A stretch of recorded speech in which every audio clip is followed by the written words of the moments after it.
Physically যে ওটা মানে মেইনলি ভাবে আমার কিছুই হয় নাই। আর যে মেইনলি যে মান্থলি ওটা মানে মান্থলি হয় না। মুন্সিগঞ্জে ঘটে গেল লঙ্কা কাণ্ড। মেয়ে মেয়ে প্রেম, 4 দিন একসঙ্গে সঙ্গ। মুন্সিগঞ্জের কাশীপুর আর বরিশালের কাশীপুর মিলে হয়ে গেল সমলিঙ্গে প্রেম। মূলত বিটিএস ভক্ত ছিল দুজনেই, তবে ফাতেমা জান্নাত যে মেয়ে ছিল সেটি জানত না মুন্সিগঞ্জের রাদিয়া।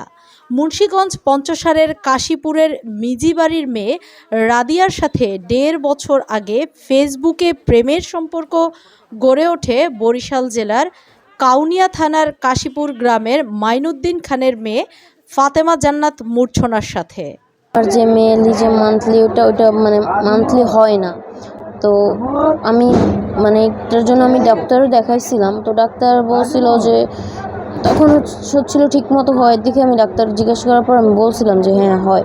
পরে দেখলাম যে না আসলে হচ্ছে না। তো ডাক্তার বলল যে ওরকম কোনো সমস্যা নাই, তো এই জন্য আর টেস্ট করানো হয় নাই। তো এরপর আর কোনো টেস্ট করানো, কিন্তু আমার কাছে মানে ছোটোবেলা থেকেই লাগতো যে আসলে হয়তো এরকম কোনো সমস্যা আছে, যার কারণে এরকম হয়। মানে আমার বিহেভিয়ার সব কিছু কেমন আলাদা আলাদা লাগে মাঝে মাঝে নিজের কাছেই। মুন্সিগঞ্জ পঞ্চসারের মিজিবাড়ির মেয়ে রাদিয়ার সাথে 1.5 বছর আগে ফেসবুকে প্রেমের সম্পর্ক গড়ে ওঠে বরিশাল জেলার কাউনিয়া থানার কাশীপুর গ্রামের মাইনুদ্দিন খানের মেয়ে ফাতেমা জান্নাত মূর্ছনার সাথে। ফাতেমার সাথে কথা বলে জানা যায় তাদের একটি বিটিএস গ্রুপ থেকে মূলত পরিচয়, সেখান থেকে কথার শুরু। এরপরই দুজনের মধ্যে প্রেমের সম্পর্ক। তবে ফাতেমা জান্নাত নাম পরিবর্তন করে হন জিয়ং চিন। দীর্ঘদিন প্রেমের পরেই তারা দেখা করার সিদ্ধান্ত নেয়। এতেই ঘটে লঙ্কা কাণ্ড। দেখা করতে গিয়ে ফাতেমার আসল রূপ বেরিয়ে আসে। আমি বাসা থেকে চলে আসি, তো ও বলে যে দেখা করব। তাহলে আমিও বলছি যে ঠিক আছে দেখা করব। তারপরে আমরা দেখা করার পর রাত হয়ে যায় অনেক। পরে ওর 6টার মধ্যে বাসায় যাওয়ার কথা ছিল, পরে ওর বাসায় যায় না। পরে আমরা হচ্ছে যে এখান থেকে বরিশাল যাওয়ার জন্য টিকিট কাটি। তো বরিশাল যে টিকিট কাটার পরে ওইখান থেকে আমরা বরিশাল যাই। তো ওখানে যাওয়ার পরে সারাদিন ঘুরি ফিরি। তো ঘোরার পরে ওখান থেকে যেহেতু কোনো ওয়ে পাই না, তারপর হচ্ছে আমরা আবার রিটার্ন ঢাকা আসি নাইটের বাসেই। মানে 2 দিন এরকম করেই গেছে। তারপরে রিটার্ন আবার ওখান থেকে আমরা চট্টগ্রাম যাই, চট্টগ্রাম থেকে আবার এখানে আসি ঢাকা। মানে টোটাল এরকম করতে করতে এই 3-4 রাত গেছে। নিখোঁজের 4 দিন পর মঙ্গলবার রাতে মুন্সিগঞ্জের রাদিয়ার পরিবার কৌশলে দুজনকে বাড়ি ফিরিয়ে নিয়ে আসে। এরপরেই ধরা পড়ে ফাতেমা।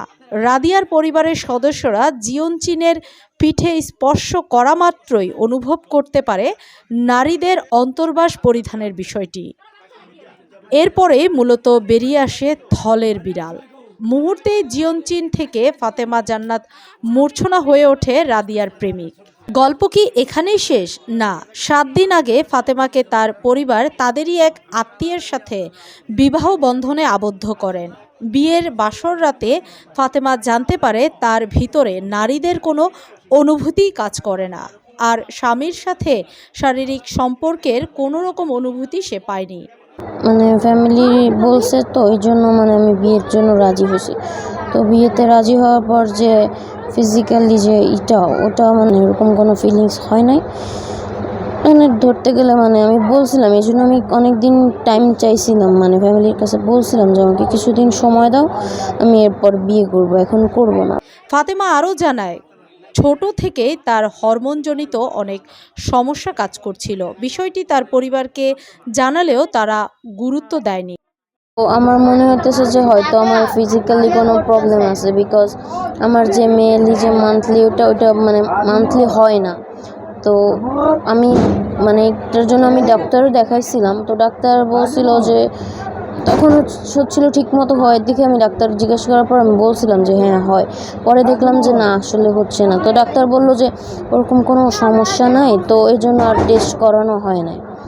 তো এরপর আর কোনো টেস্ট করানো না, কিন্তু আমার কাছে মানে ছোটোবেলা থেকেই লাগতো যে আসলে হয়তো এরকম কোনো সমস্যা আছে, যার কারণে এরকম হয়। মানে আমার বিহেভিয়ার সব কিছু কেমন আলাদা আলাদা লাগে মাঝে মাঝে নিজের কাছেই। এদিকে তার মান্থলি পিরিয়ডও ঠিকমতো হয় না। আস্তে আস্তে তার শরীরের বিভিন্ন অঙ্গপ্রত্যঙ্গ পরিবর্তনের দিকে ঝুঁকছে বলেও বর্তমান বাংলাদেশকে জানায়। মুন্সিগঞ্জের রাদিয়ার প্রতি তার অন্যরকম অনুভূতি কাজ করে, যেমনটি একটি ছেলের মেয়ের প্রতি কাজ করে। তাই সে শ্বশুরবাড়ি থেকে বাপের বাড়ি এসেই রাদিয়ার সাথে দেখা করে।